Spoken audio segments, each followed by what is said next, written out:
My brother got everything growing up. New cars, private school, the works. Then at Thanksgiving dinner, he found out I had $29 million dollars and had been hiding it. Now he's demanding half.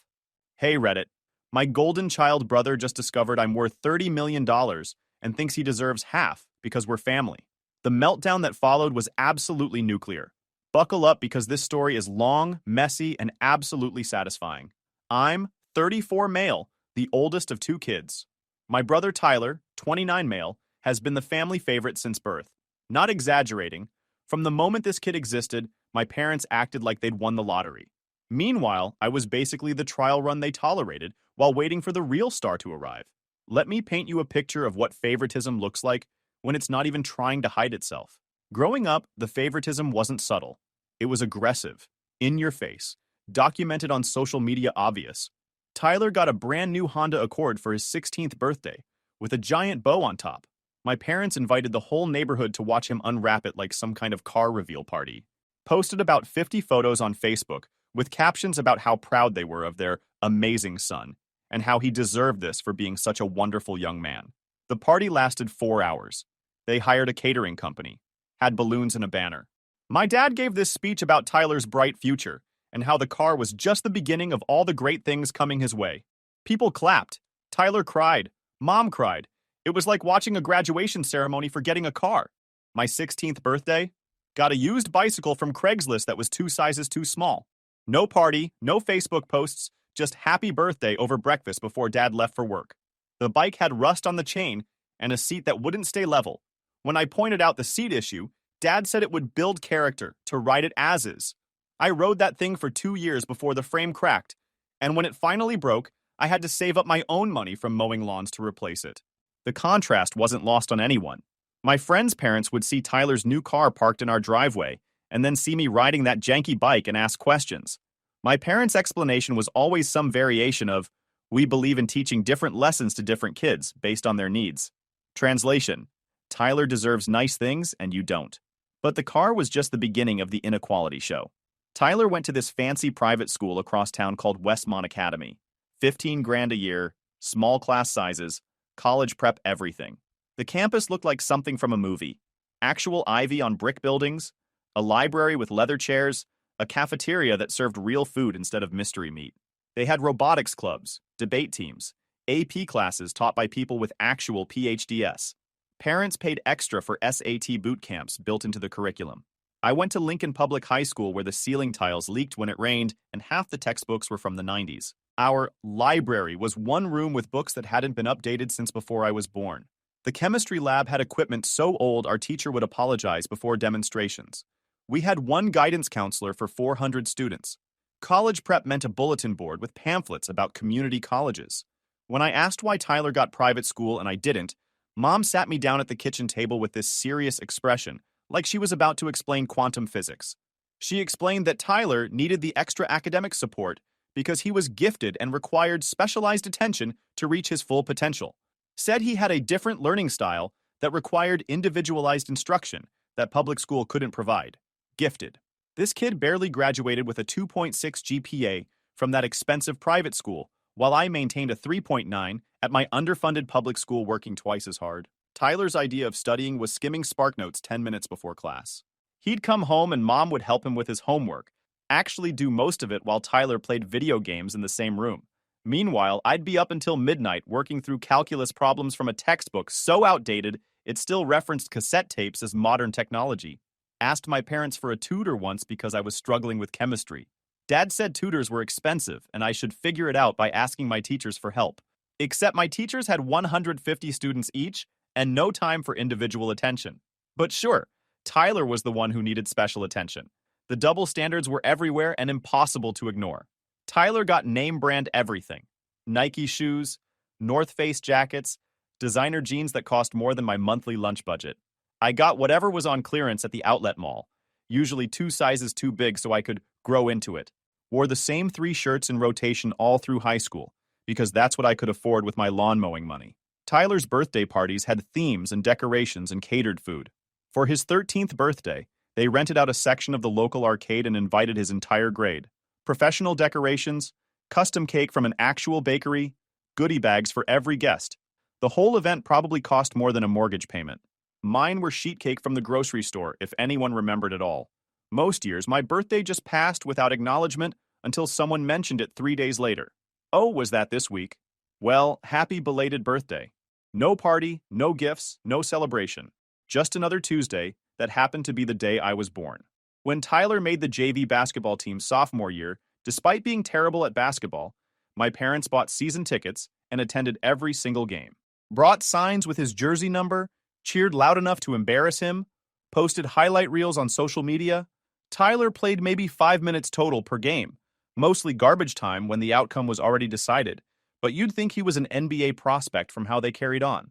I made varsity cross-country junior year and qualified for state championships after months of training, running 6 miles every morning before school, doing interval training after classes, pushing through injuries and exhaustion. Made it to state competition, which was a huge deal. Only the top runners from each region qualified. Know how many meets my parents attended? 0. Not one. They were too busy driving Tyler to basketball camps 3 hours away every weekend. Camps that cost $500 a session so he could learn ball handling skills he'd never actually use. Asked them once if they could maybe come to finals, since I had a real shot at placing. Mom said she'd try, but Tyler had an important game that same day. The game was junior varsity basketball. My race was a state championship. Guess which one they attended? I finished third in my heat and got a medal. Texted them a picture. Mom replied, "That's nice, sweetie." Tyler's team won by 12. The message was clear. Tyler's mediocre achievements mattered more than my exceptional ones. College applications rolled around, and the inequality reached peak levels. Tyler applied to a dozen schools, including some reaches he had no business applying to with his grades.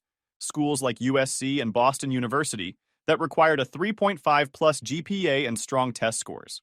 Tyler had neither, but my parents were convinced their special boy could get in anywhere with the right presentation.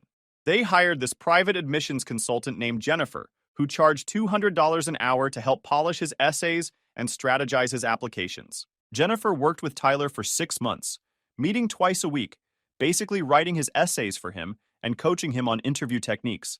They paid for official SAT prep courses that cost $1,500, hired a math tutor for $75 an hour to help with the subjects he was failing, brought in an English tutor to review his essays, and basically built his entire college application from scratch, using professional help at every stage. I handled mine alone, filled out my own FAF essay, wrote my own essays during lunch breaks at school, researched schools using the single computer in our school's outdated library, applied to 8 schools and got into 6 of them, including my top choice state university with a partial academic scholarship. My parents' reaction when I told them the news? That's good. Make sure you apply for student loans because we can't help with tuition. No celebration, no pride, no acknowledgement that I'd earned a partial scholarship through my own academic achievement. Just immediate concerns about how I'd pay for the rest. Meanwhile, Tyler got into a mediocre private college 3 states away called something like Henderson College. Nothing impressive, mid-tier private school with a 65% acceptance rate that basically accepted anyone who could pay. But it was private and far from home, which apparently made it prestigious in my parents' eyes. They immediately committed to paying his full tuition, about $45,000 per year. Room and board, meal plan, textbooks, even a monthly allowance for expenses. Expenses like bars and restaurants, and spring break trips as it turned out. Did the math once out of curiosity. Over 4 years, they spent roughly $200,000 on Tyler's college experience. Books, tuition, housing, allowance, emergency funds when he'd blow through his budget, plane tickets home for breaks, care packages of expensive snacks and supplies. Every penny documented on their credit card statements that I saw once when helping Dad with his computer. My total parental contribution? $0.00. Not for tuition, not for books, not for housing, nothing. When I graduated high school, Mom handed me a card with $50 inside and said it was to help me get started. $50. That covered maybe 2 textbooks if I bought used copies. I worked through college. Not work study for spending money. I'm talking full-time night shifts at a distribution warehouse while taking a full course load. The warehouse was this massive facility outside town where they stored everything from auto parts to furniture. I worked in the loading dock section, scanning packages, loading trucks, moving pallets with a forklift when I was certified. Shifts started at 10 p.m. and ended at 6 a.m. 4 nights a week minimum, sometimes 5 when I needed extra money. The work was brutal. lifting boxes that weighed up to 50 pounds, scanning and sorting thousands of packages per shift, working in a warehouse that wasn't climate controlled, so it was freezing in winter and boiling in summer. My back hurt constantly. My hands were always scraped and bruised from moving boxes. I'd come home smelling like cardboard and sweat. Schedule looked like this: leave for warehouse at 9:30 p.m., work until 6 a.m., drive home, shower, change. Make it to my 8 a.m. class by 7:50. Attend classes until 3 p.m., sometimes later if I had labs. Head to library to study until 9 p.m. because my apartment was too depressing and I needed the focus. Grab a quick dinner, usually instant ramen or whatever was cheapest at the convenience store. Sleep from 9 p.m. to 9 p.m. if I was lucky, more often about 5 hours before starting the cycle again. Survived on instant ramen and day-old bagels from the campus cafeteria. Made friends with the cafeteria workers who'd save me the leftover bagels and sometimes slip me a sandwich at closing time. Ate a lot of meals consisting of plain pasta with butter, because a box of pasta cost 99 cents and butter was cheap. Splurged on pizza once a month when I could afford it. Lost weight constantly because I was burning more calories than I could afford to eat. My apartment was this tiny studio in the worst part of town. $450 a month, which was cheap by college standards, but still ate up most of my paycheck. The place had stains on the carpet that were there when I moved in, a kitchenette that consisted of a hot plate and a dorm fridge, and neighbors who fought loud enough to hear through the walls at 3 a.m. Shower barely worked, heat was inconsistent, and I'm pretty sure there was mold growing somewhere in the bathroom that I just learned to ignore. Slept on a mattress on the floor for the first 2 years because I couldn't afford a bed frame. Used milk crates as furniture. Had one lamp because overhead lighting made the electric bill too high. Wore the same rotation of clothes until they wore out, then hit up thrift stores for replacements. Winter coat had a broken zipper that I safety pinned shut. Shoes had holes in them that I patched with duct tape. Meanwhile, Tyler was living his best life at Henderson College. His Facebook was full of pictures from fraternity parties, spring break trips to Cancun and Miami, nights out at expensive restaurants, concerts, and sporting events. Posted constantly about his college experience, like he was documenting some coming-of-age film. Photos of him with his frat brothers, all of them in matching outfits they probably paid $200 each for. Pictures from formal dances where he'd rented a tuxedo. Weekend trips to ski resorts and beaches. Parents paid for all of it. When I asked Tyler once how he afforded everything, he just shrugged and said mom and dad sent him money whenever he needed it. They want me to enjoy college, he explained, like that was normal. Like parents funding their kids' party lifestyle while their other kid worked night shifts and ate ramen was just standard operating procedure. Graduated with $60,000 in student loan debt and chronic back pain from lifting boxes for 4 years straight. Had stress-related health issues, constant headaches, stomach problems, insomnia even when I had time to sleep. My degree was in supply chain management because I'd gotten interested in logistics from working at the warehouse and figured I might as well study something I had practical experience in. Tyler? Joined a fraternity first semester, went to spring break in Cancun 3 years running, posted Instagram stories from bars every weekend, and graduated in 5 years because he failed organic chemistry twice and had to retake several other courses. My parents paid for the extra year without complaint, also paid for his fraternity dues, his spring break trips, his meal plan upgrades, and sent him care packages of expensive snacks and supplies every month.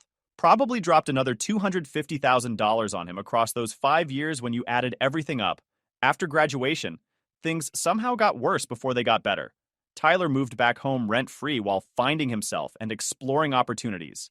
That exploration mostly involved sleeping until noon and playing video games while my parents brought him breakfast in bed. He'd wake up around 11 a.m., shower, play Call of Duty until 3 p.m., then spend the afternoon networking, which meant scrolling through LinkedIn and occasionally sending connection requests to people he'd never met. This lifestyle lasted for 18 months. He'd occasionally apply for jobs, but would turn down anything that wasn't a management position or didn't pay 6 figures. Had zero work experience beyond a summer internship his sophomore year that dad had arranged through a business contact, but Tyler was convinced he deserved to start as a director of something. Sent out maybe 5 applications per month, spent maybe an hour total on job searching, then complained about how the job market is broken and companies don't recognize talent anymore. My parents supported this completely. Dad would tell his friends that Tyler was being strategic about his career moves and waiting for the right opportunity. Mom would defend his unemployment by saying he was taking time to figure out his path and shouldn't settle for just any job. They let him live rent-free, paid for his food, covered his car insurance and phone bill, even gave him an allowance for professional networking expenses, which meant dinners out and coffee shop meetings where he'd pitch his non-existent expertise to anyone who'd listen. I moved to a different city for work immediately after graduation. Got a decent job at a regional logistics company making $42,000 a year, which felt like winning the lottery after years of scraping by on warehouse wages and student wages. Started in June, 2 weeks after graduation. Didn't even take a break. Went straight from final exams to full-time employment because I couldn't afford to be unemployed for even a week, ER. Rented a studio apartment that was basically a closet with a hot plate, but it was mine and I could afford it. Barely.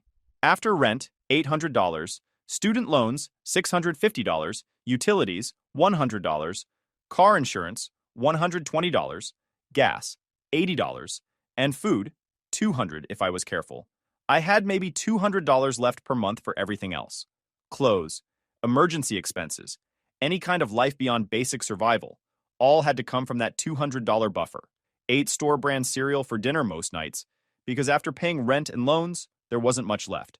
Meal prepped on Sundays, big batches of rice and beans, pasta with basic sauce, whatever protein was on sale. Learned to cook out of necessity because eating out was a luxury I couldn't afford.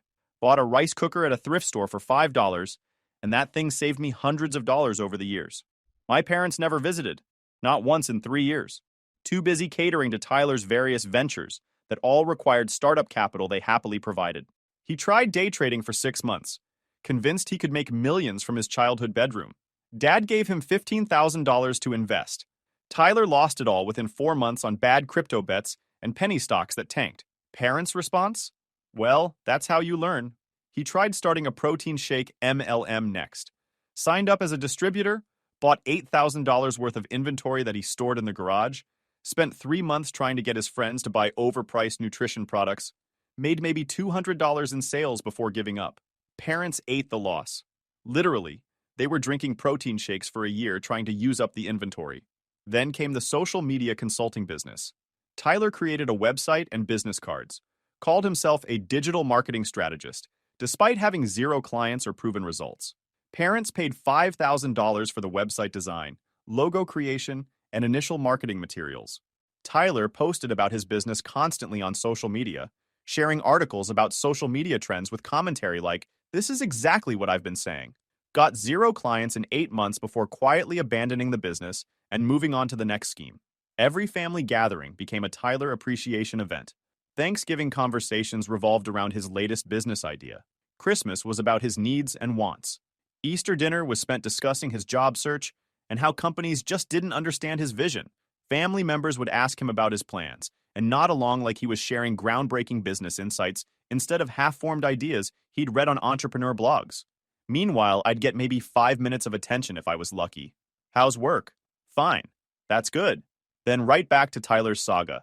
Nobody asked about my career progression, my struggles, my goals. I was just the responsible one who'd figured everything out, so there was nothing interesting to discuss. Tyler was the one who needed support, attention, guidance, endless second chances, and blank checks to fund his delusions. By 26, I'd paid off my student loans through aggressive budgeting and side hustles. Lived on maybe 60% of my income, putting everything else toward loan payments. Worked extra hours whenever possible. Took on freelance logistics consulting projects on weekends. Sold plasma twice a month for extra cash.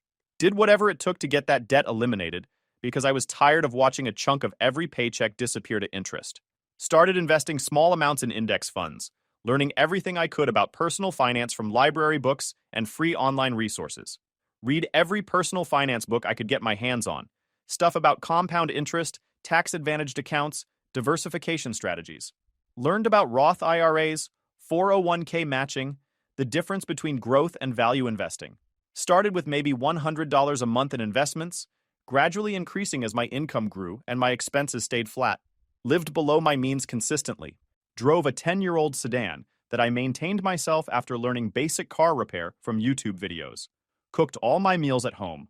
Cut my own hair for a while before admitting that looked terrible and finding a cheap barber. Wore clothes until they literally fell apart.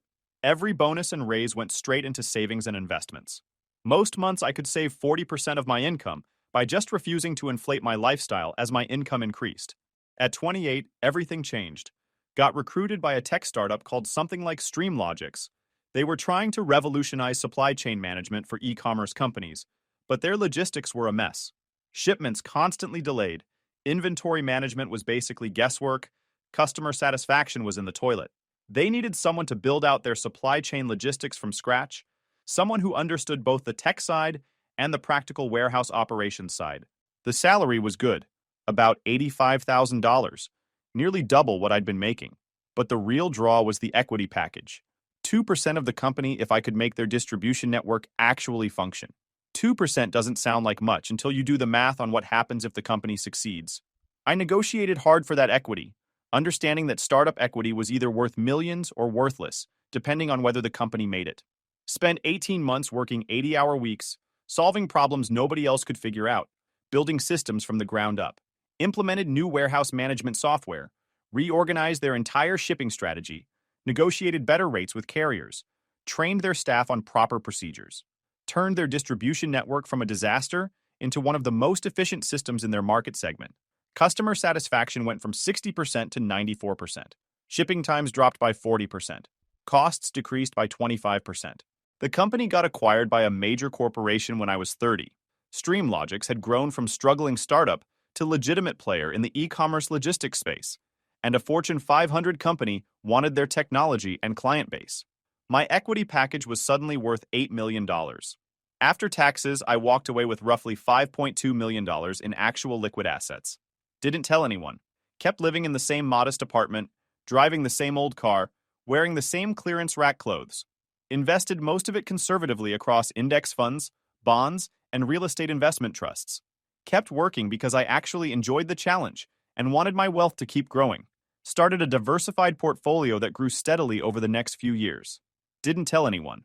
Kept living in the same modest apartment, driving the same old car, wearing the same clearance rack clothes. Invested most of it conservatively, kept working because I actually enjoyed the challenge, and started a diversified portfolio that grew steadily over the next few years. At 32, I made another smart investment in a logistics tech platform that got bought out 18 months later. That added another $12 million. Then a real estate opportunity brought in another $4 million. A few other smaller investments did well. By 34, I was sitting on a portfolio worth roughly $30 million. Still didn't tell anyone. Why would I? My family had spent my entire life showing me I wasn't a priority. They'd chosen Tyler over and over. I didn't owe them information about my success. Kept my lifestyle modest, nice apartment, nothing flashy, upgraded my car to something reliable but not exotic, ate at good restaurants occasionally, donated quietly to causes I cared about. Just didn't broadcast my wealth, especially not to family. Tyler, meanwhile, was still finding himself at 29, still living at home rent-free, still pitching business ideas that went nowhere, still getting funded by parents who were now dipping into retirement savings to support his dreams. He'd started some cryptocurrency consulting business that involved posting about Bitcoin on Twitter and calling himself a financial advisor despite having zero qualifications. My parents kept asking when I'd settle down, buy a house, start a family, kept making comments about how I needed to be more ambitious like Tyler, who was building an empire from their basement. The irony was suffocating. Then came Thanksgiving. This year, the gathering was at my parents' house like always. Tyler was there with his girlfriend Madison, who seemed nice but was clearly impressed by his entrepreneur status. My aunt and uncle came, along with my cousin who'd just gotten engaged. The usual dynamic played out. Everyone fawned over Tyler's latest business pitch, something about NFTs and digital assets that made no sense but sounded impressive. He was wearing expensive clothes my parents had obviously bought, talking about disrupting the financial sector while living in their basement. My aunt asked me about work. I said it was going well. I'd recently taken a senior advisory role at a major logistics firm.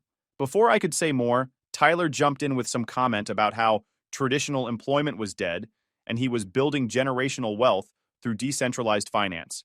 Generational wealth. From the basement. At 29 years old. Dinner was the usual interrogation. Why wasn't I married? Did I own property? Wasn't I worried about my future? Tyler had such ambition while I was just working a regular job. Madison kept nodding along like Tyler was a business genius instead of an unemployed 29-year-old living off his parents. Then my cousin asked about investments. She'd just gotten engaged, and they were saving for a wedding and house. Wanted advice on where to put their money. Tyler immediately launched into his cryptocurrency pitch. Bitcoin, Ethereum, altcoins, NFTs, how traditional investing was obsolete. Claimed he'd made significant returns through crypto trading. My parents nodded approvingly. Everything he said was wrong or dangerously misleading. You don't put wedding savings into cryptocurrency. This was terrible advice that could destroy their financial future. I should have stayed quiet. I'd spent years staying quiet while Tyler got praised for mediocrity. But watching him potentially ruin my cousin's financial planning finally broke something in me. That's actually really bad advice, I said calmly. You shouldn't put short-term savings into volatile assets. For a 3 to 5 year goal like a wedding and house, you want stable, liquid investments. Index funds, bonds, high-yield savings. Not cryptocurrency. The table went quiet. Tyler's face went red. What do you know about investing? You just work a regular job. I know enough, I replied. Oh, really? Tyler's voice dripped with condescension. How much have you made from investments? A few thousand? This was the moment. I could have backed down, stayed humble, kept my secret, but his smug face, my parents' approving looks, Madison's impressed expression, all for a guy who'd never earned anything, made me done with pretending. About 30 million, I said quietly. Absolute. Dead. Silence. Tyler laughed first. Right. Sure you have. I'm serious. My portfolio is currently valued at roughly 30 million. Started with equity from a startup acquisition, made smart investments after that. It's grown pretty well. My dad's fork clattered against his plate. You have $30 million? Roughly, yes. My mom just stared, mouth open like she was trying to catch flies. Tyler's laugh died. You're lying. There's no way you have that kind of money. You drive an old car. Yeah, because I don't need to impress anyone. The money's invested, working for me, growing. My uncle asked if I was serious. I pulled out my phone, opened my portfolio app, and showed him the summary. His eyes went huge. That's incredible. Good for you. My aunt looked genuinely happy. That's wonderful. You've done so well. My parents and Tyler? Different story. Mom's face went from shock to something harder. Dad looked like he was doing math, calculating money spent on Tyler. Tyler looked punched in the stomach. Madison was staring at me with new interest. That look that says, wait, I might have bet on the wrong brother. The rest of dinner was awkward. Conversation kept trying to restart but dying. Tyler kept shooting me looks like I'd betrayed him. My parents seemed unable to process this. My cousin kept asking investment questions I was happy to answer. After dinner, I helped clear plates. My mom cornered me in the kitchen. Why didn't you tell us? Not, we're proud or that's amazing. Just accusation. Because it never came up. And honestly, why would I? You've never been particularly interested in my life. That's not fair. We've always cared. Mom, you didn't attend a single cross-country meet. You didn't contribute $1 to college while spending $200,000 on Tyler. You've visited me 0 times. Don't tell me you cared when your actions prove otherwise. She looked stung. We did our best with what we had. Tyler needed more support. Tyler needed accountability. I cut her off. He needed parents who would teach him responsibility instead of funding every failed business idea. He's 29 years old living in your basement. That's not support. That's enabling. Dad appeared in the doorway. We should talk about this as a family. That conversation happened in their living room 30 minutes later. Tyler sat with his arms crossed. Madison perched next to him, looking uncomfortable. My parents sat across from me like this was some kind of intervention. Dad opened with questions about how I'd made the money. I explained the startup equity, the subsequent investments, the diversification strategy. Kept it high level because honestly, they wouldn't understand the details anyway. Mom wanted to know why I'd hidden it. I explained I hadn't hidden anything. I just hadn't announced it. There's a difference. Wealth isn't something you broadcast, especially to people who'd spent your whole life treating you as less important than your sibling. Then came the part I'd been waiting for. Well, Tyler said slowly, I think it's only fair that you share some of that wealth with family. We're your family. That money should benefit all of us. I actually laughed. Share it? Why exactly would I do that? Because that's what family does, Mom jumped in. We support each other. We've supported you your whole life. Stop. I held up my hand. You supported Tyler my whole life. You spent hundreds of thousands of dollars on him, while I got nothing. Funded his lifestyle, his failed businesses, his extended adolescence. I worked my way through college with nothing from you. Built my career with nothing from you. Made my fortune with nothing from you. This wealth exists because of my work, my decisions, my sacrifices. None of you contributed to it in any way. Dad tried the guilt angle. We gave you a place to grow up, Food, shelter, education, the bare legal minimum required by law, I interrupted. That's not something I owe you for. That's called being a parent. You're supposed to provide those things. You don't get bonus points for meeting baseline requirements. Tyler's face was getting redder. So you're just going to hoard $30 million while your family struggles? Struggles? I repeated incredulously. You live rent-free in a house your parents own. You eat food they buy. You wear clothes they pay for. You're not struggling. You're a grown man being completely subsidized by aging parents while pretending to be an entrepreneur. I'm building something, he shouted. You're building nothing, I shot back. You've been building something for 7 years with zero results. You've lost tens of thousands of their money on schemes and scams. You're 29 years old and you've never supported yourself for a single month of your adult life. Madison shifted uncomfortably, clearly starting to see what I'd seen for years. My mom started crying. How can you be so cruel to your own brother? How can you ask me to fund the lifestyle of someone who's contributed nothing? I countered. You've spent my entire life showing me exactly how much you value me compared to Tyler. You made your choice. Now I'm making mine. Dad pulled out the family card. Blood is thicker than water. Family takes care of family. We raised you both the same. That's a lie and you know it, I said flatly. You didn't raise us the same. You raised Tyler like a prince and me like an afterthought. Every resource, every opportunity, every bit of attention went to him. I was just the backup kid you tolerated. That's not true, Mom protested. Mom, you missed my state championship meet to drive Tyler to a basketball camp. You bought him a new car and gave me a broken bike. You paid his full college tuition and told me to take out loans. Stop pretending you treated us equally when we both know that's complete garbage. The room went quiet again. Truth has a way of doing that. Tyler tried once more. Look, I'm sorry you feel that way about your childhood, but that's in the past. Right now, I'm trying to build something real, and I just need some capital to get it off the ground. As my brother, someone with the resources to help, I think you have a moral obligation. I have zero obligation to fund your continued failure, I said coldly. You've had every advantage I never got. Private school, paid college, continued financial support well into your late 20s. If you haven't figured out how to succeed with all that help, more money won't fix whatever's broken. So that's it? He demanded. You're going to keep all that money for yourself? Yes, I said simply. Because I earned it, and because you'd waste it within a year just like you've wasted every other resource you've been given. Madison stood up. I think I should go. Tyler barely noticed her leaving. He was too busy glaring at me like I was the villain in this scenario. My parents spent the next hour trying every manipulation tactic they could think of. Guilt, obligation, family unity. What would the relatives think? How could I be so selfish? Didn't I understand they'd sacrificed for me? On and on. I let them talk themselves out. When they finally stopped, I stood up. Here's what's going to happen, I said calmly. I'm going to leave. I'm going to continue living my life and managing my wealth as I see fit. You're going to continue enabling Tyler's extended adolescence until you run out of retirement savings. And we're going to have very minimal contact going forward, because this conversation has made it crystal clear that you only care about me now that I have something you want. That's not fair, Mom cried. It's completely fair, I replied. You had 34 years to treat me like I mattered. You chose not to.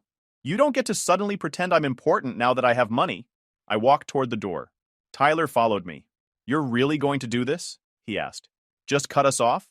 You've never been cut on, I pointed out. Hard to cut off someone you were never connected to in the first place. Drove home in silence. My phone started blowing up within an hour. Texts from my parents, from Tyler, even from my aunt and uncle asking what happened after I left. I turned off notifications and went to bed. The next week was a nightmare of harassment. My parents called daily. Tyler sent long texts about how I was destroying the family, how I owed him for being his brother, how he'd always looked up to me, and this was devastating. Madison broke up with him, which he somehow blamed on me for embarrassing him in front of his girlfriend. My mom started a family group chat explaining how she was worried about my mental health and thought I might need professional help for being so angry and vindictive. Several relatives reached out asking if I was okay and what really happened at Thanksgiving. I sent one message to the family group chat. I'm fine. I'm successful. I built my wealth through hard work and smart decisions. My family spent my childhood and young adult life showing me I wasn't a priority. Now they want access to my money. I said no. That's the whole story. Then I muted the chat. My uncle called personally to say he understood and was proud of me. My cousin sent a message thanking me for the investment advice and saying she'd always known I was the smart one. A few other relatives reached out privately to express support. But my parents and Tyler, they lost their minds. Tyler started posting on social media about fake family and people who forget where they came from. Never mentioned me by name, but it was obviously directed at me. Posted vague quotes about loyalty and brotherhood and how money changes people. The irony of a 29-year-old basement dweller, funded entirely by his parents, posting about people changing was apparently lost on him. My mom called from random numbers when I blocked her regular one, left voicemails about how I was breaking her heart and how she didn't raise me to be so selfish. The woman who gave me a rusty bike while buying Tyler a new car was lecturing me about selfishness. Dad tried the logical approach, sent emails with spreadsheets showing how I could easily give Tyler a few million to get started and still have plenty left over. Like I was some kind of ATM who should dispense cash to family members on demand. I ignored all of it, focused on my work, my investments, my life, started dating someone who knew nothing about my family drama and liked me for who I was rather than what I had. Donated substantial amounts to charities that actually made a difference. Lived well, but not ostentatiously. 3 months after Thanksgiving, Tyler showed up at my apartment. Security called to clear him because he wasn't on my guest list. I told them to send him away. He refused to leave. Security threatened to call the police. He started yelling about being my brother and having a right to see me. I went downstairs to avoid him getting arrested. He looked terrible. Unshaven, clothes rumpled, eyes wild with desperation. "I need your help," he said immediately. "No. Just hear me out." "No. Please, I'll pay you back. I just need seed money for this business." "No. Why are you being like this?" His voice cracked. "I'm your brother. We're family. You have so much and I have nothing. How can you just watch me struggle?" I looked at him for a long moment. This man-child who'd gotten everything handed to him his entire life and squandered it all. Who'd lived off our parents well into his late 20s while they drained their retirement. Who'd never worked a real job, never faced real consequences, never built anything that lasted. "Tyler," I said quietly, "you don't have nothing because I have everything. You have nothing because you've never built anything. You've been given every advantage I had to fight for, and you wasted all of it. That's not my fault, and it's not my problem." "I made mistakes," he admitted, "but everyone deserves a second chance."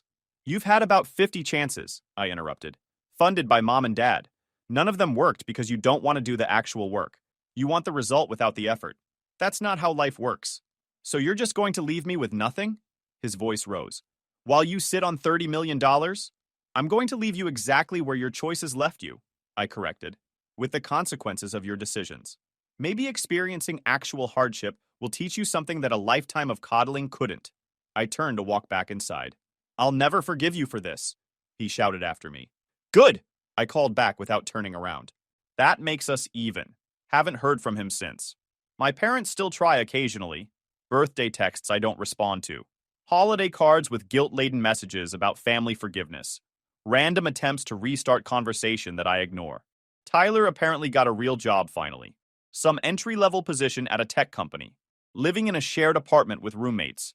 Learning what it's like to actually support himself at 30 years old. Good for him, I guess. My life is better than it's ever been. Great relationship, fulfilling work, financial security, and peace of mind knowing I don't owe anything to people who never valued me until I had something they wanted. Guys, we are so close to hit 100,000 subscribers on this channel. If you are not subscribed to the channel, please consider subscribing. It really helps hit that 100,000 mark. Thanks for making this dream come true.